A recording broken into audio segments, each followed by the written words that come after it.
ટૂંકા ગાળામાં રૂપિયાવાળા થઈ જવાના સપનાનું નામ છે અમેરિકા. વિઝા લાગે એટલે બેડો પાર. પણ વિઝા ન મળે તોય પાછલા બારણે અમેરિકામાં એન્ટ્રી મારવાનો વિચાર કરતા હો તો સાવધાન.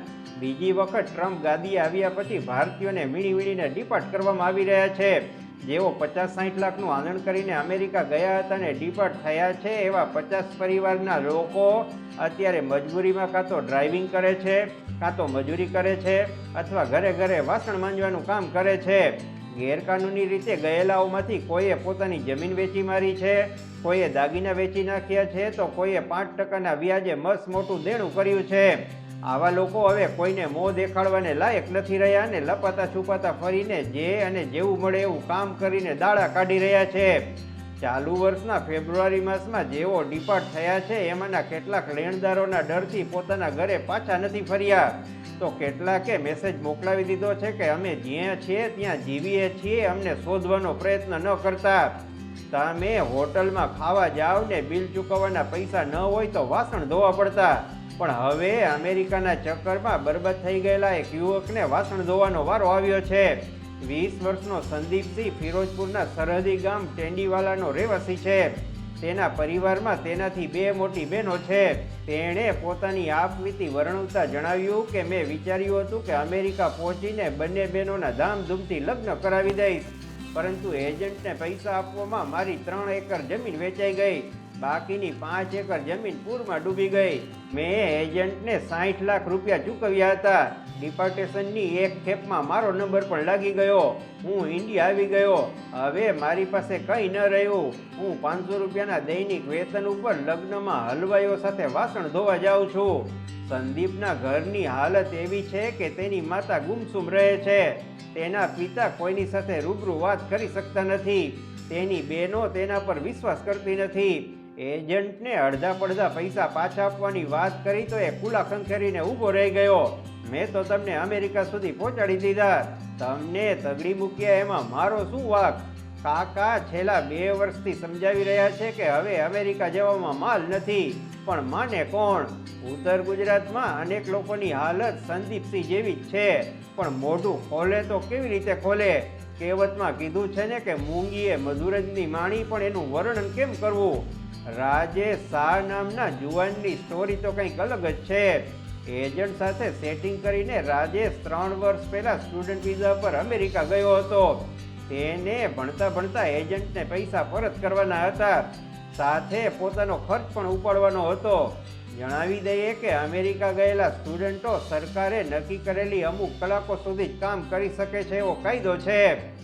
રાજેશ શરૂઆતમાં ક્લાસમાં જતો હતો અને સરકારે નક્કી કરેલા કલાકો મુજબ કામ કરતો, પણ ફી અને ખર્ચ વધી ગયા પછી તેણે અનઅધિકૃત રીતે કામ કરવાનું શરૂ કર્યું અને કોલેજ છોડી બેઠો. રાજેશને થયું, આવડા મોટા અમેરિકામાં મને કોણ પૂછવાનું હતું? વળી 5-10 વર્ષ કમાઈ લીધા પછી કોઈ મને પકડશે ત્યાં સુધીમાં હું ઘણું કમાઈ લઈશ. પણ એક દિવસ ઇમિગ્રેશન ઓફિસરે ઉબડક ચેકિંગ હાથ ધર્યું. એમાં રાજેશ શાહની પૂંછડી ખાચરમાં આવી ગઈ. ઓફિસરને ખબર પડી ગઈ કે તે અમેરિકામાં ઓવરસ્ટે કરી રહ્યો છે. તેનું I-20 ફોર્મ રદ કરી દેવામાં આવ્યું ને 6 મહિનાની લાંબી પ્રક્રિયા બાદ ભારત મોકલી દેવામાં આવ્યો. એજન્ટ હવે રાજેશના પરિવાર પાસે પઠાણી ઉઘરાણી કરી રહ્યો છે. તો બીજી બાજુ રાજેશને કોઈ નોકરીએ રાખતું નથી, કારણ કે એની પાસે ન તો ભારતની કોઈ ડિગ્રી છે, ન તો અમેરિકાની. તે પોતાની ભૂલ માટે પછતાઈ રહ્યો છે, પણ રાંડિયા પછીનું ડાપણ શું કામનું? ફિલોરના 40 વર્ષીય દેવિન્દરજીતસિંહ ઉર્ફે કાલાએ અમેરિકા જવા માટે 60 લાખ રૂપિયા ખર્ચ્યા હતા. આટલા પૈસા તેણે બેંકમાં મૂકી દીધા હોત કે ભારતમાં નાનો મોટો ધંધો કર્યો હોત તો એ સુખી હોત.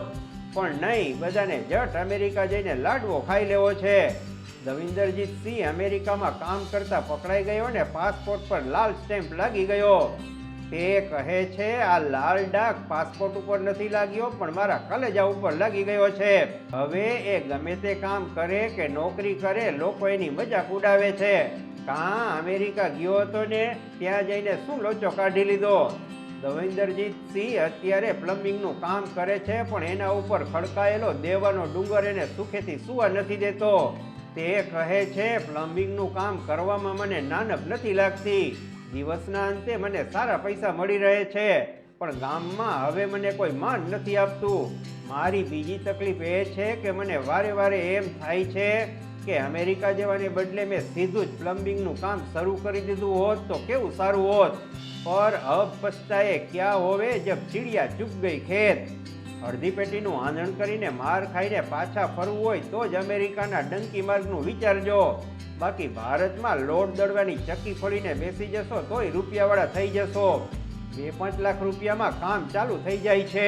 પણ આપણી મોટી તકલીફ એ છે કે સામાન્ય કામ કરવું ગમતું નથી અને અઘરું કામ કરતા આવડતું નથી. એજન્ટો લોકોને કેવી રીતે પોતાની જાળમાં ફસાવે છે સમજો. એ તમને ટુરિસ્ટ વિઝા ઉપર અમેરિકા મોકલે છે, પછી ત્યાં રેફ્યુઝી એટલે કે શરણાર્થી તરીકે રહેવાની અરજી કરવાનું કહે છે. એ માટે તમને એવું શીખડાવી રાખે છે કે તમારે એવું બહાનું બતાવવાનું છે કે તેઓ ભારતમાં પાછા જાય તો એમના ઉપર જીવનું જોખમ છે. આવો દાવ ક્યારેક સીધો પડે છે તો ક્યારેક ઊંધો. મેહુલ રાંદેરિયા નામનો ફેમિલીવાળો માણસ આ જ રીતે એક એજન્ટના જાસામાં આવી ગયો. તે વ્યક્તિ દીઠ 40-40 લાખ ખર્ચીને 2 બાળકો અને પત્ની સાથે ટુરિસ્ટ વિઝા ઉપર અમેરિકા ગયો હતો. 6 મહિના બાદ એજન્ટના કહ્યા મુજબના વકીલ હસ્તક એણે રેફ્યુજી તરીકે રહેવા માટે તજવીજ કરી. જજે ઉલટ તપાસ કરી એમાં મેહુલભાઈ સત્તપપ્પો થઈ ગયા. તેમની પાસે સહકુટુંબ માદરે વતન પાછા ફરવા સિવાયના તમામ દરવાજા બંધ થઈ ગયા. એજન્ટે ન માત્ર અમેરિકામાં રહેવાની પણ ગ્રીન કાર્ડ અપાવી દેવાની પણ ફી વસૂલી હતી. પણ ગધેડી ગઈ ને ફાળ્યું પણ ગયું. હવે મેહુલભાઈ કોકને ત્યાં દાળીએ જઈને દાડા ટૂંકા કરે છે. આ ભાઈનું નામ બલદેવ છે. કયા ગામનો છે નામ નહીં આપવું, પણ તેઓ હવે ડિપ્રેશનમાં આવી ગયા છે. પિતાએ ટ્રેક્ટર ટ્રોલી વેચી દીધા. જમીન ગીરવે મૂક્યા પછી અમેરિકા જવા માટે એજન્ટને 38 લાખ રૂપિયા ચૂકવ્યા હતા. અમેરિકા પહોંચ્યાના બીજા જ દિવસે તેને દેશ નિકાલ કરી દેવામાં આવ્યો. બલદેવ હવે પોતાના રૂમમાં પૂરાઈ ગયો છે ને ડિપ્રેશનની સારવાર લઈ રહ્યો છે. તેના પિતા ખેતમજૂર તરીકે કામ કરે છે. ફરિયાદ ન કરવાની શરતે એજન્ટે 5 લાખ રૂપિયા પરત આપ્યા છે, પણ જાટા ઓછા કરવાથી મુર્દા હલકા થોડા જ થાય છે ભાઈ. અમે અમેરિકા જશો નહીં એવો વિડીયો બનાવ્યો ત્યારે દર્શકો લહણ ખાઈને અમારી પાછળ પડ્યા હતા. પણ હવે પાણીનો રેલો પગમાં આવ્યો ત્યારે બધા કહે છે, કાકા તમે જે કહેતા હતા એ વાત 77% સાચી નીકળી. હું એમ કહું કે પૈસાવાળા થવા માટે શું અમેરિકા ઉપર જ છાપ મારી છે? મૂડી રોકાણ ઓછું હોય તો શેરડીનો ચીચોડો ચાલુ કરજો. સાવ પૈસા ઓછા હોય તો ડુંગળીનો કોથળો પાથરીને ભારતમાં ધંધો કરજો. ગેરકાયદે અમેરિકા જવું એ હવે હરફ પકડવાના ધંધા બરાબર છે. કહેવાવાળા અમને કહે છે કે કાકા તમે નાહકની બળતરા કરવાનું રહેવા દો.